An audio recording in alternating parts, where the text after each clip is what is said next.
चला आता आपण बघणार आहोत सुपरफास्ट 100. शिवसेनेच्या धनुष्यबाण चिन्हाबाबत उद्या सुप्रीम कोर्टात अंतिम सुनावणी होणार असल्याची माहिती वकील असीम सरोदेंनी दिली.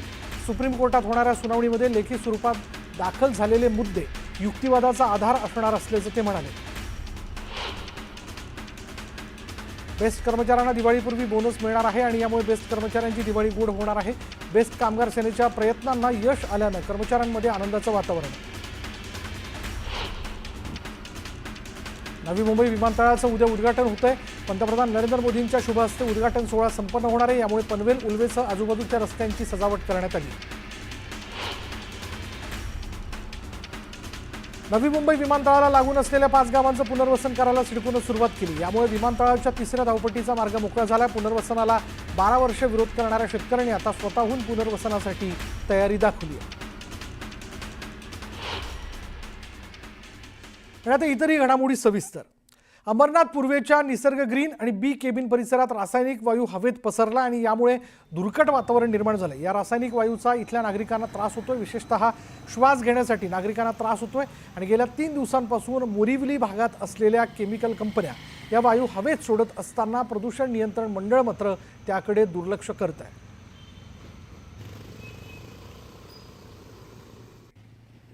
आणि आता पुन्हा एकदा सुपरफास्ट 100. शेतकऱ्यांच्या नुकसान भरपाईसाठी मुख्यमंत्री फडणवीसांनी पॅकेजची घोषणा केली आहे. राज्यातील शेतकऱ्यांना 31,628 कोटी रुपयांची मदत देण्यात येणार आहे. तर दिवाळीपूर्वी शेतकऱ्यांना जास्तीत जास्त मदत देण्याचा प्रयत्न असल्याचं मुख्यमंत्र्यांनी म्हटलं.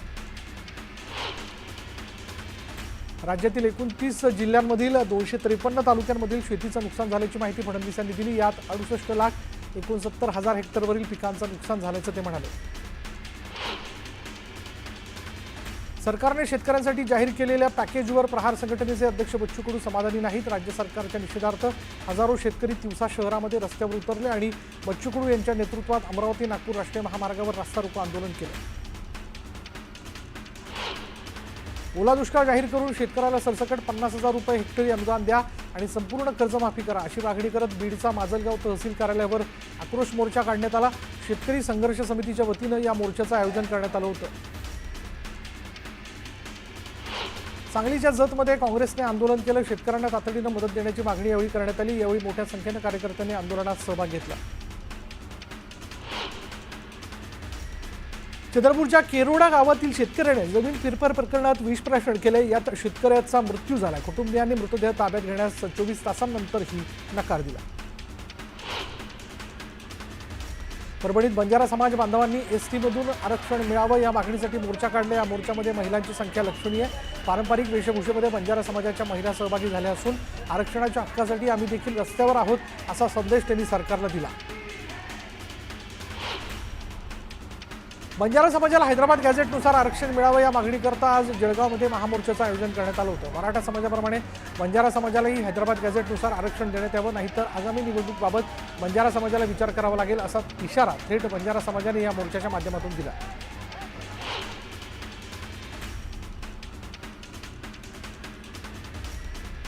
हैदराबाद गॅझेटच्या नोंदीनुसार बंजारा समाजाला एसटी प्रवर्गातून आरक्षण देण्याची मागणी केली जाते आणि याच मागणीसाठी नांदेड जिल्ह्यातील किनवट तालुक्यातील निराळा तांडा इथे बंजारा समाजाकडून उपोषण सुरू करण्यात आलं.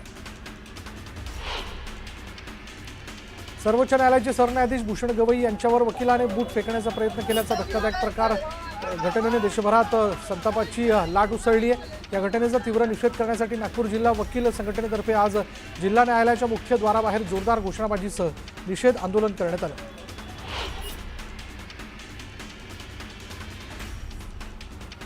नागपूर मेट्रोच्या नारी स्टेशनवर दंड आकारल्याच्या संतापातून एका तरुणाने कर्मचाऱ्यावर हल्ला केला आणि हल्ला करत त्याचं डोकं फोडल्याची धक्कादायक घटना घडली. पोलिसांनी गुन्हा दाखल करून आरोपी इरफानला अटक केली. विरार पश्चिमेच्या बोईंजमध्ये बांधकाम सुरू असलेल्या इमारतीच्या 18व्या मजल्यावरून उडी मारून 2 तरुणांनी आत्महत्या केली. सोमवार दरम्यान ही हत्या असल्याचा आरोप मयत आदित्यच्या वडिलांनी केला.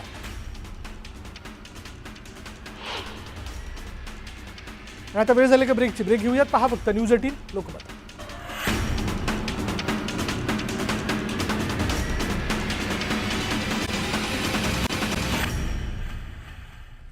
आता ब्रेक नंतर इतरही घडामोडी. सावंतवाडीच्या मडुरामध्ये रेल्वेच्या धडकेत एका तरुणाचा मृत्यू झाला. दीपक पाटकर उर्फ बेडूक भाई असं मृत्यू झालेल्या तरुणाचं नाव आहे आणि यामुळे संपूर्ण गावात हळहळ व्यक्त करण्यात येते. राज्य सरकारने जाहीर केलेली मदत तुटपुंजी असल्याची टीका खासदार प्रणिती शिंदेंनी केली. मदतीच्या पॅकेजमध्ये रक्कम मोठी वाटते, मात्र शेतकऱ्याला प्रत्यक्ष भेटणारी मदत तुटपुंजी असल्याचं त्या म्हणाल्या. भंडाऱ्यात शरद पवारांच्या राष्ट्रवादीने आंदोलन केले. सरन्यायाधीश भूषण गवई यांच्यावर बूट भिरकवण्याच्या प्रयत्नाचा यावेळी निषेध व्यक्त करण्यात आला.